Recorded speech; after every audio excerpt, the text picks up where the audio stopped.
Am I right? All right, thank you very much. I'm very pleased today to be able to announce 3 people that are very influential in the scuba diving area. What we have right on my screen left is Dr. Don Gerber. Dr. Gerber is the research leader, and what he's going to talk about today is a little bit about the research they've done on the benefits of scuba diving for folks with disabilities. On the left is Carol Husrick. She's been an instructor at Scuba. She's worked with Scuba, Adaptive Scuba now for 13 years now. And on the right is my surrogate wife, really. And she's been working in the area of scuba diving for over 5 years. So they got a big background. What's her name?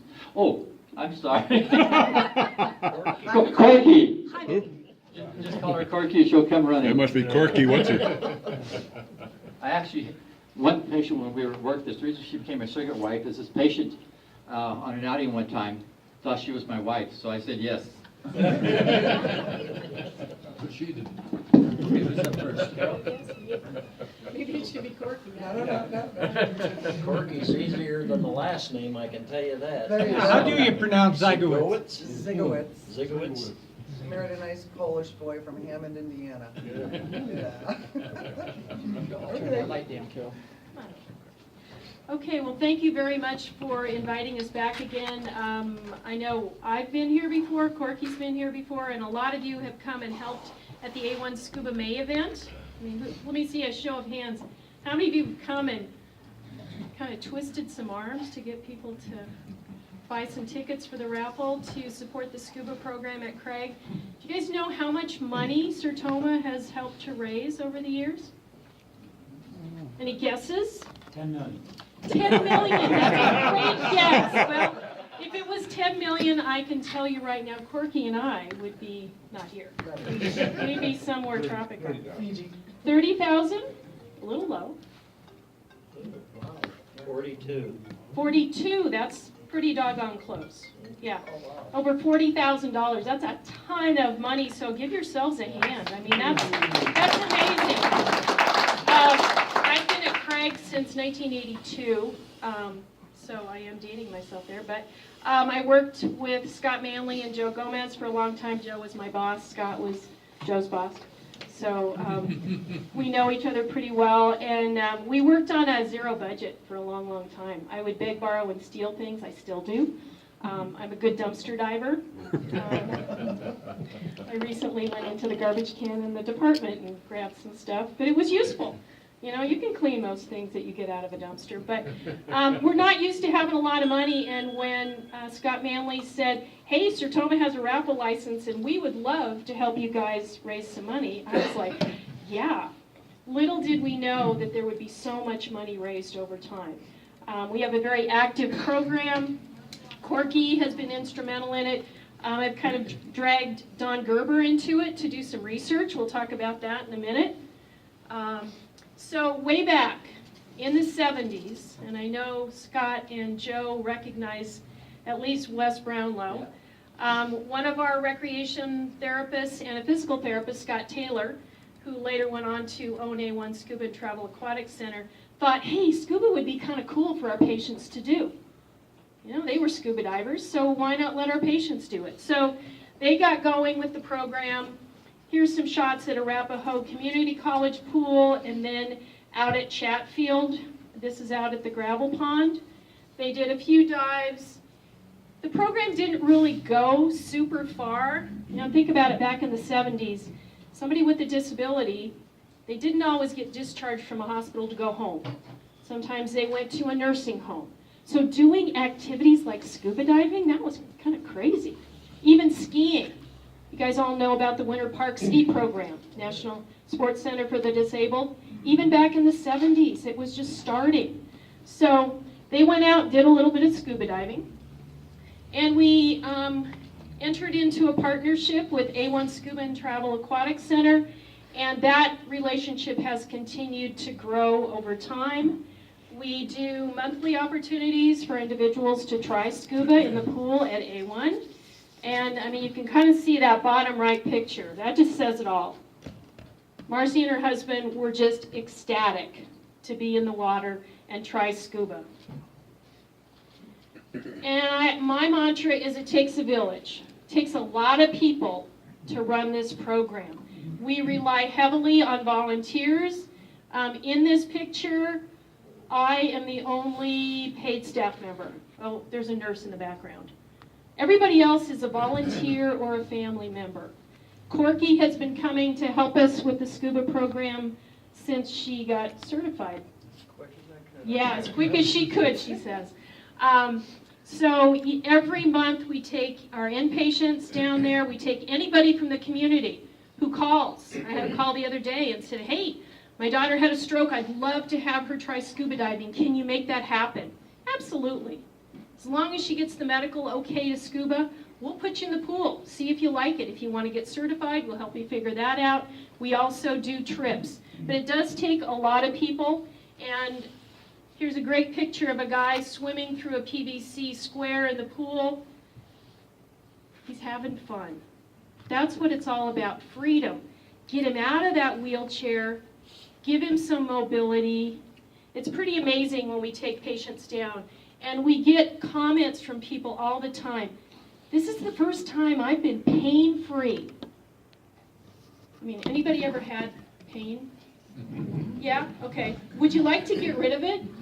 Yeah, anything you can do to get rid of it. You get in the water, it takes away gravity. So get in the water. Do some things in the water. If you need some help, let me know, and I'll be happy to help you. But getting people in the water is awesome. The spasms that they may have, those are lessened. They just feel good. It's good medicine. So we hear all of these comments from people, and we're like, this is kind of cool stuff. Maybe we should enlarge our program. So, what better to do than go to the Caribbean, right? That's kind of crazy. You're going to take a bunch of people in wheelchairs to the Caribbean, Carol? Uh-huh. I remember Joe going, are you sure you want to do that? So I did a little pilot program, and this is not the pilot, but in 2003 we did a trip to Bon Air along with the Handicapped Scuba Association, and it was phenomenal. It was an awesome week. We saw the potential, and we have grown from there. We've done 13 trips, and this is one group. The bottom right picture is a trip we did to Cayman Brac. We've been to Bon Air, we've been to Roatan, we go to Cozumel. This is a picture of one of our guys, Dave Hosick, who's kind of our poster child. He's a guinea pig. Whenever I need to try something new, I call Dave and go, hey Dave, you want to try something? He's like, yeah. So we crammed him in that little plane and went over to Playa del Carmen and went snorkeling with whale sharks. You guys know what a whale shark is? It's like a school bus. Yeah. So I'm laying in there in the water, and I'm laying on my side. My arms are stretched out, my legs are stretched out, and I look and I see this school bus coming towards me. His mouth was wider than I was long, and I quickly got out of the way. They don't like to eat people, but... Tell us about what his ranking is in the scuba world. So Dave Hosick was injured in a rugby accident. He was playing intramural rugby for Metro State, and he broke his neck at a C6 level. And he was a scuba diver before. He came to me at Craig and said, hey, can I still scuba dive? I'm like, of course. You know, let's get back in the water. So we did. He continued to do some education in scuba. He became a PADI advanced open water diver, and then he came to me and he said, hey, can I be a rescue diver? And I stopped and I thought, and I go, well, I don't know, maybe, you want to try it? Let's try it. He had to be able to do CPR. We figured that out, and he did some pretty amazing CPR. Even though he doesn't have great grip in one hand and he's got limited, functionally, his balance kind of sucks. He's not able to just sit up, because of his injury, he's paralyzed from here down. His arm function is not great. We tried it. Anything is possible if you try. Let's figure it out. So he did all of the same skills that I have done to become a rescue diver, that Corky would have to do a rescue training. He had to bring somebody up from the bottom of the gravel pond at Chatfield, 20 feet deep, bring their simulated dead body up to the surface, take their gear off, take his gear off, all while doing rescue breaths, 1 breath every 5 seconds. That was the most challenging certification I ever attempted. And I did get it, okay? So just that Dave could do that, I mean, it just shows you the spirit that so many of these individuals have after their injuries. And being able to dive is just one of those that encourages all of that. So Dave has done shark diving with great white sharks. He's a rescue diver. Pretty amazing accomplishment. It's not an easy feat for anybody. So where there's a will, there's a way. We've done a lot of trips. We asked people to give us a little quote. Here's a quote from a guy that lives up in Aspen. And on that trip was his 1-year anniversary of being injured. Talk about emotional. But he and his wife went on this trip, and he's like, wow, gives me the joy that I got out of the other things I did. I get back to the same kind of happiness I had before. Words from our participants are so powerful. Here's a group of divers. We're kind of a motley crew, but we have a great time on these trips. There's Scott Taylor from A-1 Scuba. Look at that. It's like you're walking on the moon, isn't it? How many people dive? Anybody a diver? So you kind of know what we're talking about. When you get underwater, it's like nirvana. Okay, here's our friend Dave Hosick. No issues of accessibility, no steps to worry about. Happy people. Oh, look, it's Corky. Yay, Corky. Here's a happy crew. We're always toasting somebody when we're on these trips. Okay, here's a guy, this Larry Nitch, may he rest in peace. Tough guy. Scott knows him. Larry came to me and said, I want to learn to scuba dive. I'm like, that's the last thing I ever thought you wanted to do. But you know what? He grew so much by doing that. He became so much more responsible. He was like a new guy, It's like, wow. And then he wanted to go on a trip. We got him some scholarship money, partially due to all the funding that you guys have helped us with, and it was pretty amazing. Here's our friend Tom Isaac. He lives up in Pitkin County. He was the county assessor up there for a bazillion years. Very active skier, and he was one of our frequent flyers on our trips. We also do training to get people so that somebody who is able-bodied can help somebody with a disability in the water. So we have the Handicapped Scuba Association Dive Buddy and Instructor Training. I just completed 3 instructors getting their training. They were all from out of state. They came into Colorado to do their training. 2 of them were from Hawaii, 1 from Puerto Rico, and another 1 from Arizona. They've heard about our program. They know that we know what we're doing.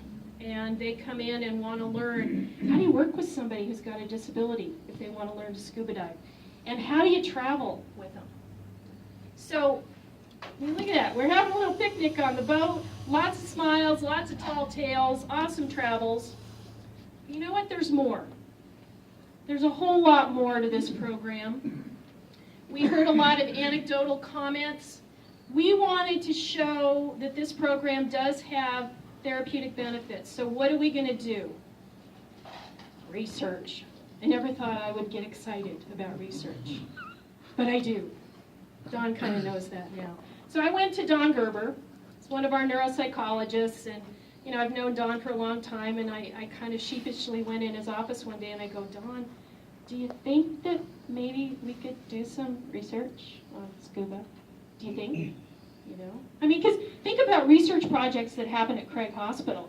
There's a lot of, multi-syllable words, a lot of words that I don't know what they mean, and, yada, yada, yada. And I'm like, I just want to talk scuba.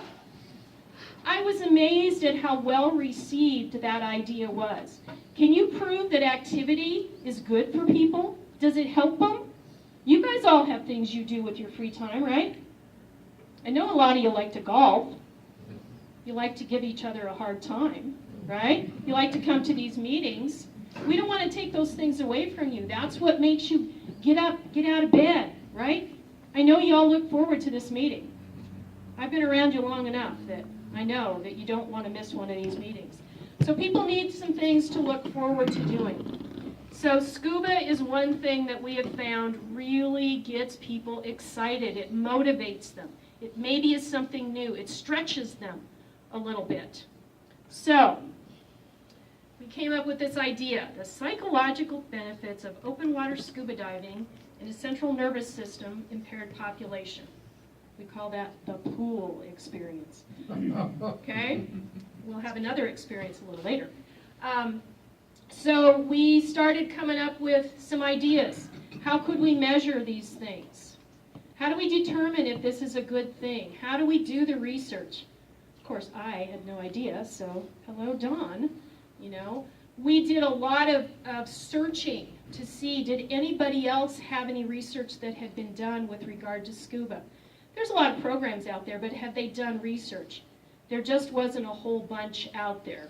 So it's been a great kind of a tag team thing with Dawn. I have certainly learned a lot. Hopefully Dawn's learned a little bit about our program as well.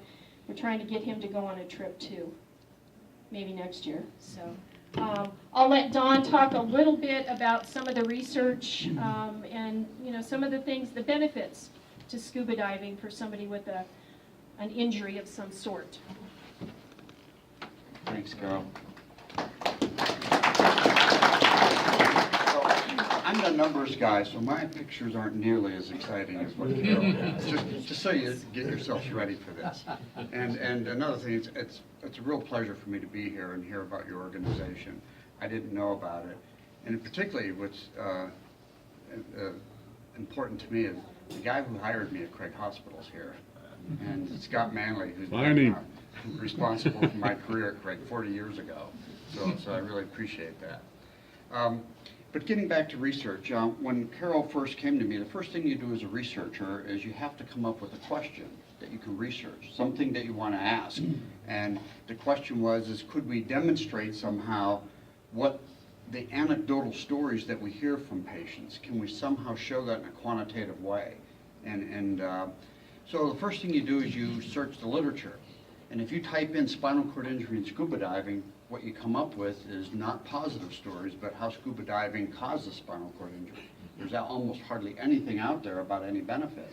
So there's a real gap in the knowledge about what's being done. So having heard what Carol and A-1 and the whole therapeutic rec group is doing at Craig, and then seeing what I'm finding in the literature, there's just a big disconnect from what the world understands about spinal cord injury and scuba diving and what we're finding out. So the first thing you have to do is convince the other people at the hospital that it's a good thing to do research. And one of the hard parts about spinal cord injury and scuba diving is that if you look at the applications, the medical qualifications, spinal cord injury, neurological injury is a contraindication. So, and it means you shouldn't do it if you have it. So Carol and her group and what they've been doing, they're real pioneers, because the belief is that it's not good, but if you look for evidence, there's no evidence. It's a belief system that people have. So the first thing we did is trying to find out what's been done. And when we looked at the literature, there was actually only one study from Johns Hopkins University. And they did it in 2011 with vets. And they went to Cayman Islands. It was funded by the Cody Unser Foundation.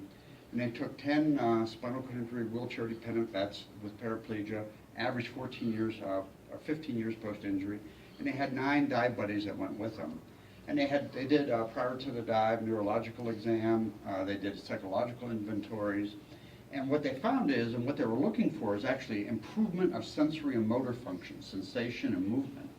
But what they found is that they actually had tremendous improvement of PTSD symptoms, post-traumatic stress disorder symptoms from diving.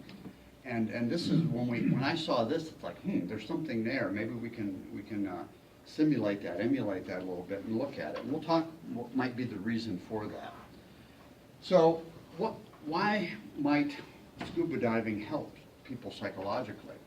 And here's some of the thoughts that are out there. None of these have been substantiated, proven yet. But one idea is that it builds mental strength because you're being challenged with something that makes you anxious and mastering it. Most people, if you talk to them about scuba diving and you're not a diver, the first thing reaction is anxious. Is it safe? It sounds scary. Why would you want to do that? Underwater, breathing it through a tank. It's not natural. It's not normal. So it's something, and if something makes you anxious, maybe it's heights, and you conquer that. You come out of it stronger once you face something that drives up fear, anxiety, and you deal with it. So it instills confidence. Breathing underwater, it's very slow, it's very rhythmical. You try to stretch out your air as long as you can, so it's almost sort of a meditative breathing process. It relaxes people, it slows them down. You can't hyperventilate underwater. Well, I guess you can, but It's scary if you do. It's scary. Yeah. So you have to slow down and breathe slow. You're breathing through your mouth and just the way you exhale, so it's a real calming, meditative breathing. Another one is that it's interaction with other vets in a positive environment. So you're not in a combat environment, you're not in a training environment, but you're all doing something positive together that you can share, that's exciting, that you can have good stories to tell, good memories to tell afterwards. You attain a goal, you get certified. So instead of just maybe not having a sense of purpose or meaning, when you go get certified, you actually have a goal and you go out and you achieve it, and there's a sense of achievement, and that's good psychologically. You can also focus on learning new skills, something positive, instead of reliving war experiences. And this is what the vets have said who have done this, which they also perceived as being really positive. And some other things they said is that it relieved physical pain that they had, and they actually found it interacting with marine life, just watching it, seeing coral, the fish, the other life, it was just a relaxing. And if you look at an aquarium, it's understandable how that's just it's just smooth, calming environment. So here are some of the reasons why it could be good for treating PTSD in a vet population. And so some of the same ideas might apply for spinal cord injured guys who are going through traumatic experiences. So in 2016, through A-1 and Carol and Corky and the rest of the dive program there, we evaluated 22 divers, 22 people with spinal cord injury. Average age was 33.8 years. There were 19 males and 3 females. And in terms of the level of spinal cord injury, anything that's a C means a cervical injury, injury in your neck. So there's some involvement of your legs and your arms, all 4 extremities. Those that are paraplegic have full use of their arms, but they don't have full use of their legs, their lower extremities. So you can see that 18 of them were cervical injuries, meaning that they had limitations of their arm movement as well as their legs. And for a number of the medical staff, they were like, wow, that would be real scary if you couldn't move your arms and your legs and you're going underwater with a tank. I mean, how are you going to tolerate that? How are you going to deal with that?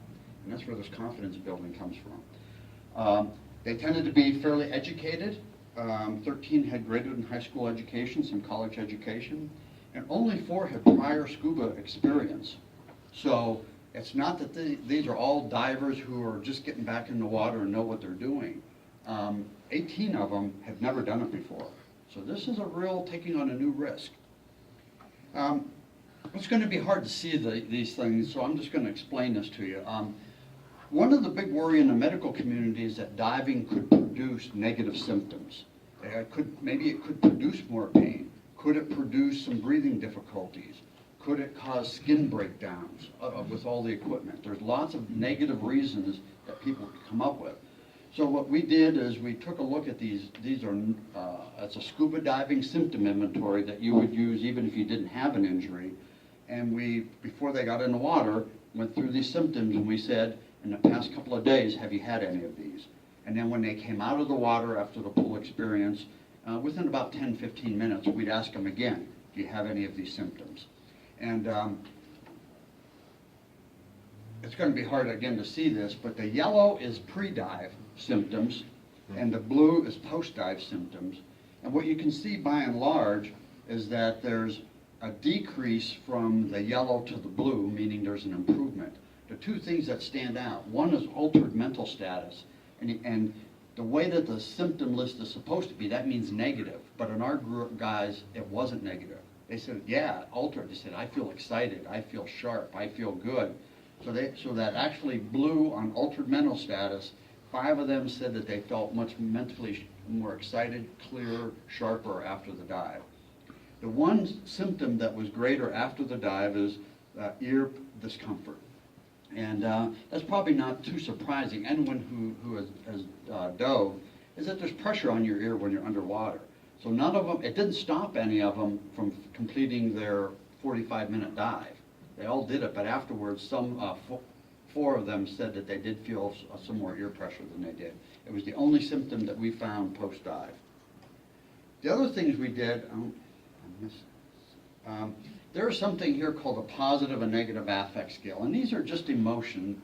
They're just like adjectives to describe how you might feel. And the first couple I'll read is one means interested, distressed, excited, upset, scared, enthusiastic, irritable.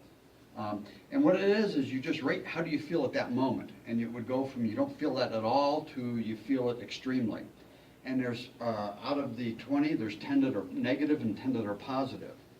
And when you put these together, this is a little cut off, but the positive total is on the left side. And what you want that is to go up. And you see from pre-dive, which is yellow, to post-dive, which is blue. But when you add these all together, the divers in 45 minutes talked about an improvement of their positive emotions.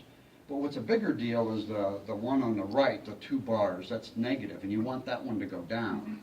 So in terms of how they felt negatively, their negative experiences, thoughts about how they felt about themselves, how they felt internally, that went significantly down.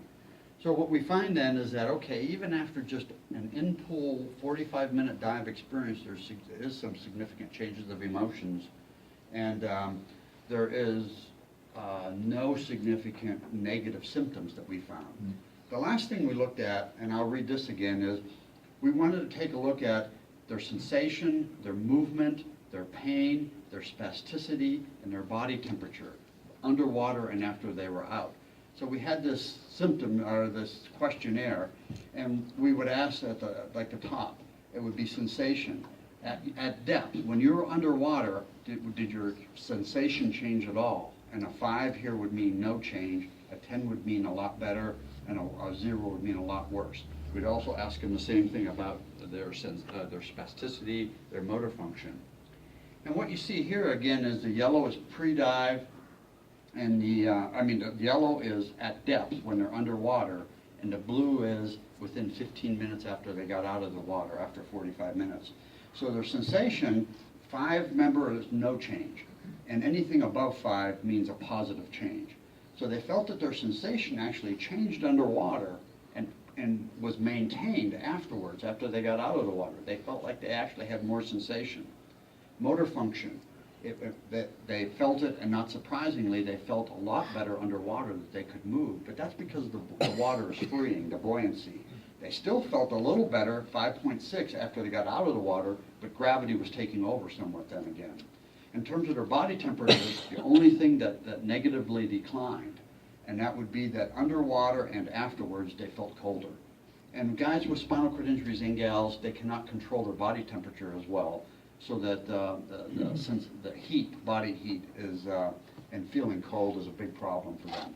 The other 2 things in terms of spasms, they felt that they were better underwater, and even after they came out. And their pain, which was the most significant, underwater they felt like it improved much better, and it maintained after they were out of water at a 5.7.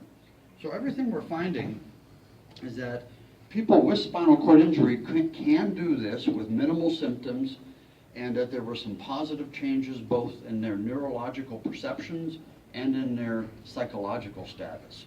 So we felt that supported other studies. In Carol's newest experiment here, and newest research, I'll let her describe it, is taking it now into the open ocean. I got one question. Now, would you say the positive, their self-image is increased quite a bit, you'd say? Yes. So, and we don't measure that over time. It's just from before you're in the water and do this until after. And having any change at all is significant, Right. because people don't usually, in 1 hour, do you really change your mood that much? Right. Not that much. So it's a big change. It's hard to find ways to measure this because it has to be really fast.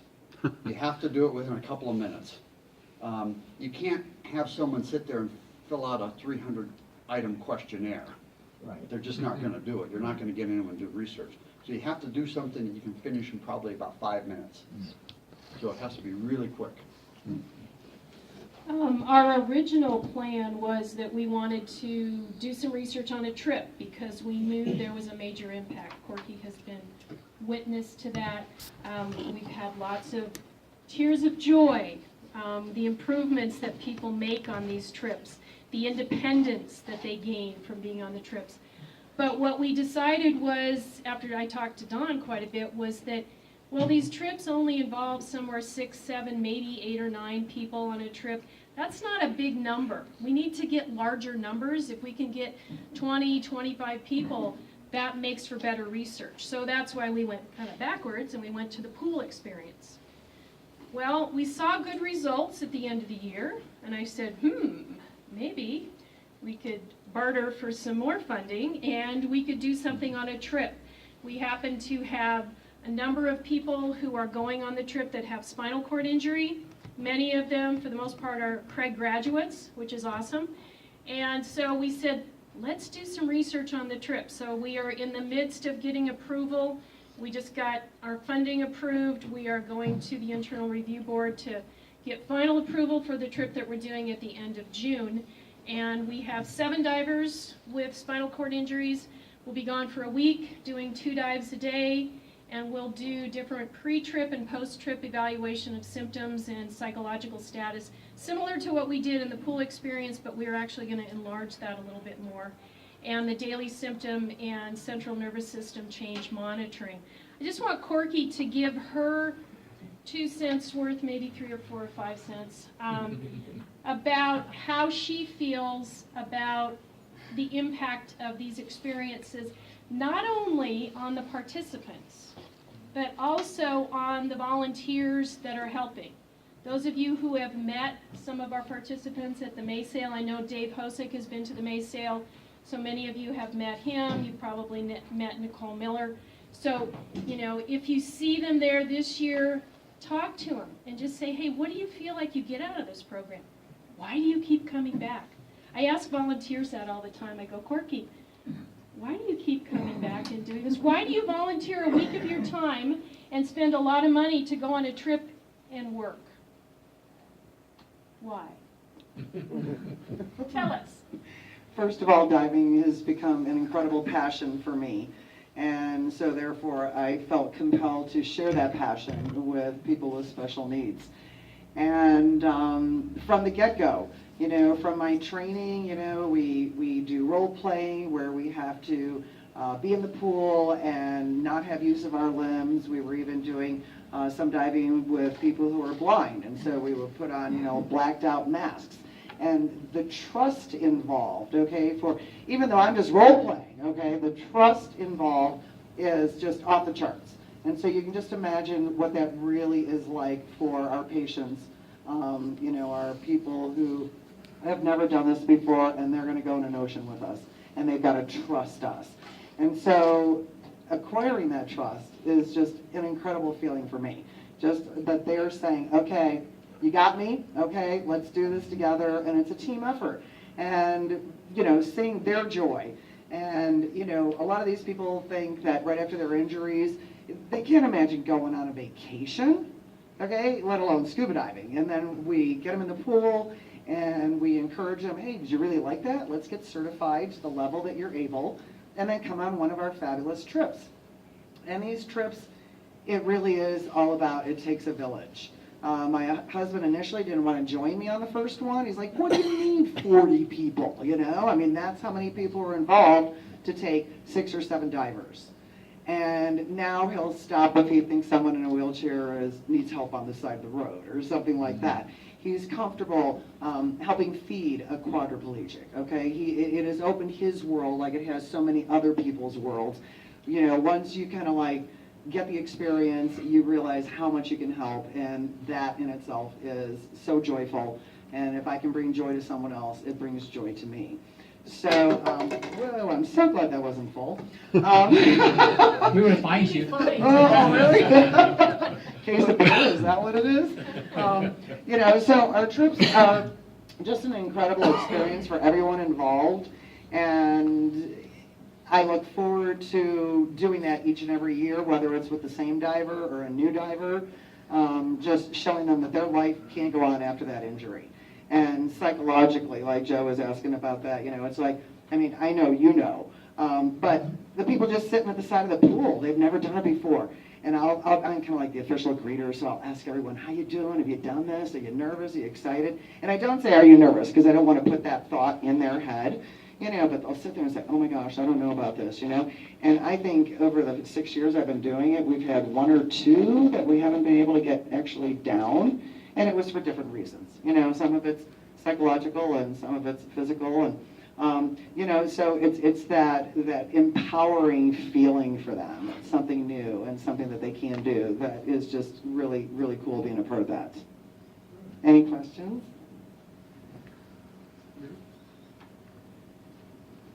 Okay, well, that about wraps it up. And again, a major, major, major thank you to Arapahoe Sertoma for. Oh, Carol, when you have a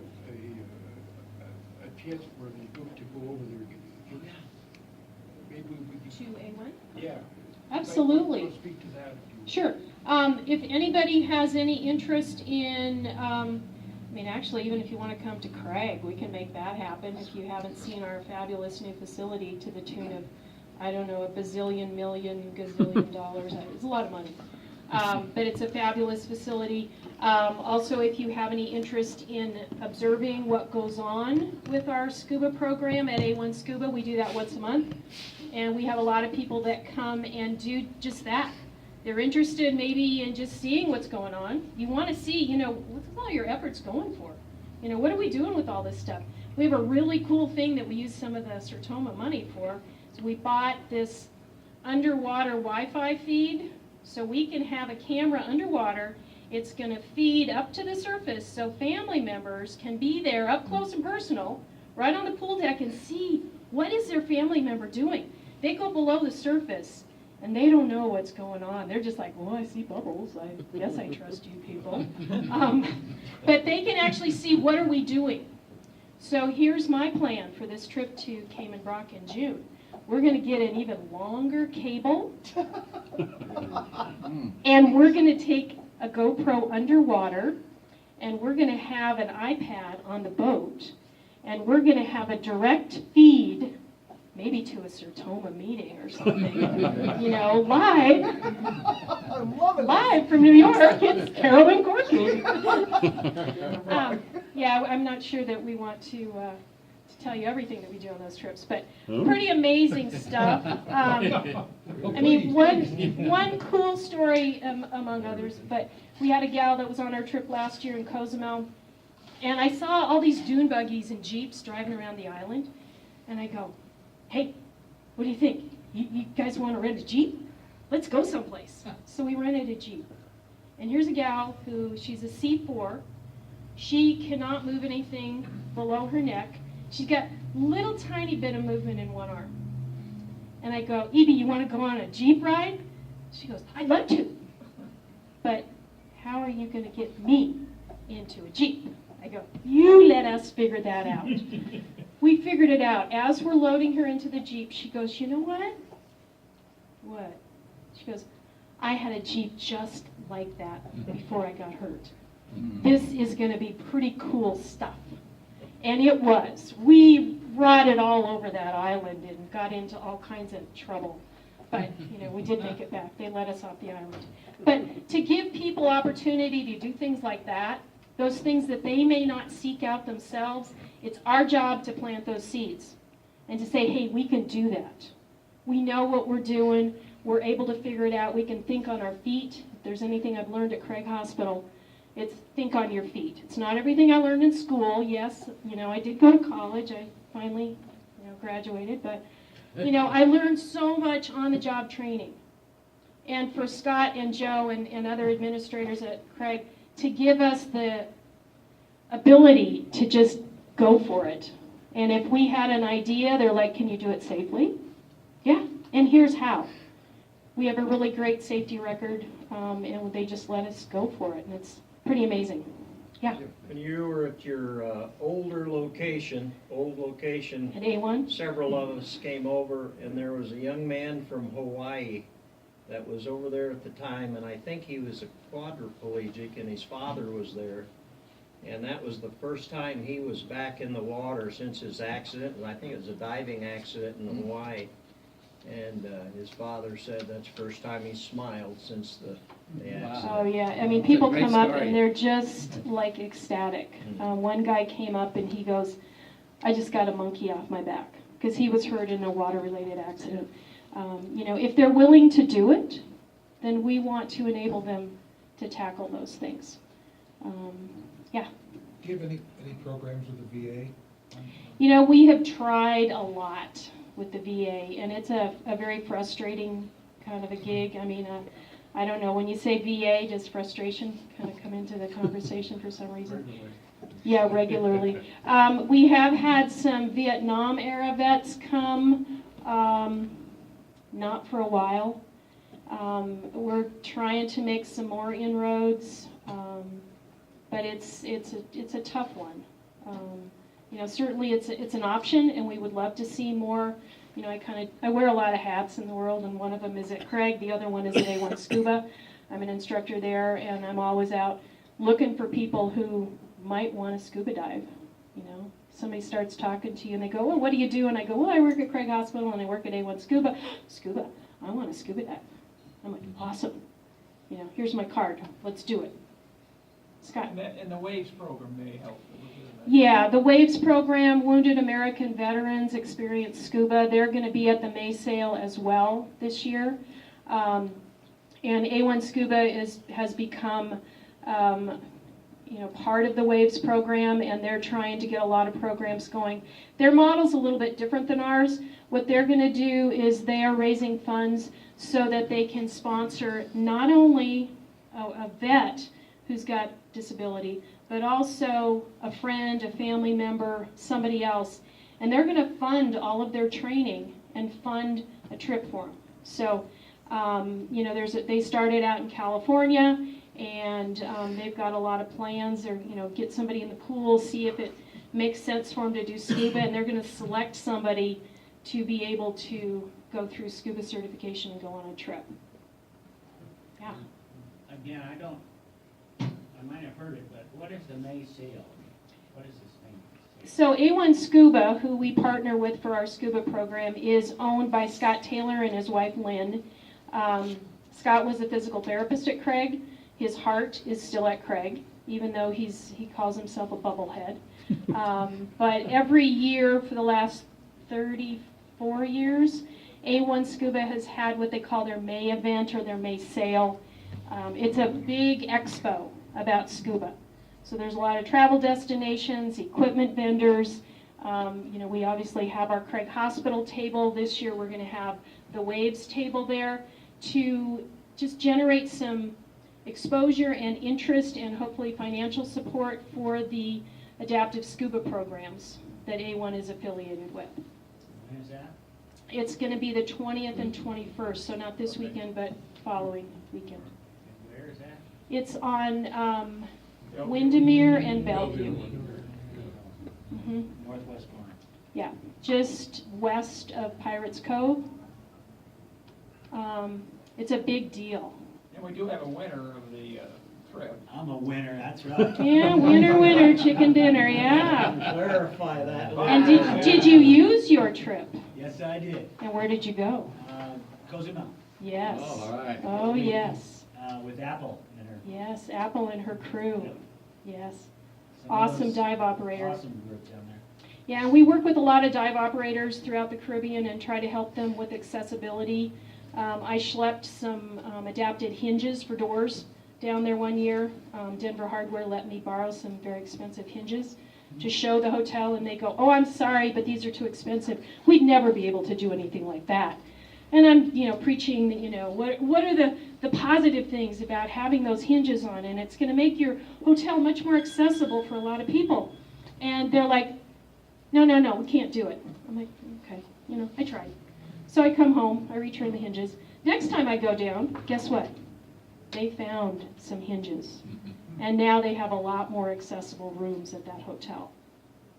I carried a ramp down to the hotel last year because there were a couple of steps and they didn't want to use their old wooden ramp. And we had some donated ramps at the hospital. And I go, can I bring them? Sure. I took them, they're using them, and now they've done this major remodel to make things accessible. So sometimes it's just talking to people and saying, hey, it's not that hard to make your environment a little bit more accessible. Makes it accessible for our group, but also the rest of the world in general too. So, yeah. I was asking McKim a while ago where the term scuba came from, and he told me because it was invented by a guy named Stevie Scuba. I'm not sure that's true. Is that an acronym for something? It is an acronym. Does anybody know what it means? Self-contained underwater breathing apparatus. Underwater breathing. Wow, you get a get out of jail card, right? Bob, can you give him a get out of jail card? Okay. No. Both of you. Hey, Pat told me Stevie Scuba. And Yeah, Stevie Scuba, yeah. We dive with Carol, him a here's a lot. question here. Yeah. This is actually for doctor research. Has there been any data, or is it too soon to evaluate the long-term effect or improvement that might be created through this program? I think it's too soon. We don't have any longitudinal data. There's only been one published, well, it's not even published, there's only been one study that's available so far. So we really don't know. One of the ideas would be next year to do more neurological and physiological testing. So it's not just a person's self-perception, I feel better, but we'd actually do testing to see if we can demonstrate any changes. That's a year away. We have plans. Retirement's not in my future, I guess, but that's okay. Any other questions? Cool, well, thank you very much. If you are interested in helping at the May event, we'd love to have you. And also, if you guys want to come over to A1 and observe, we do it on Friday afternoons once a month. Our next one is May 26th. Nothing in June. And then we'll be there in July. So if you want to come on May 26th, if you can let Scott Manley or Joe know, and they can let me know so I can plan accordingly. Okay?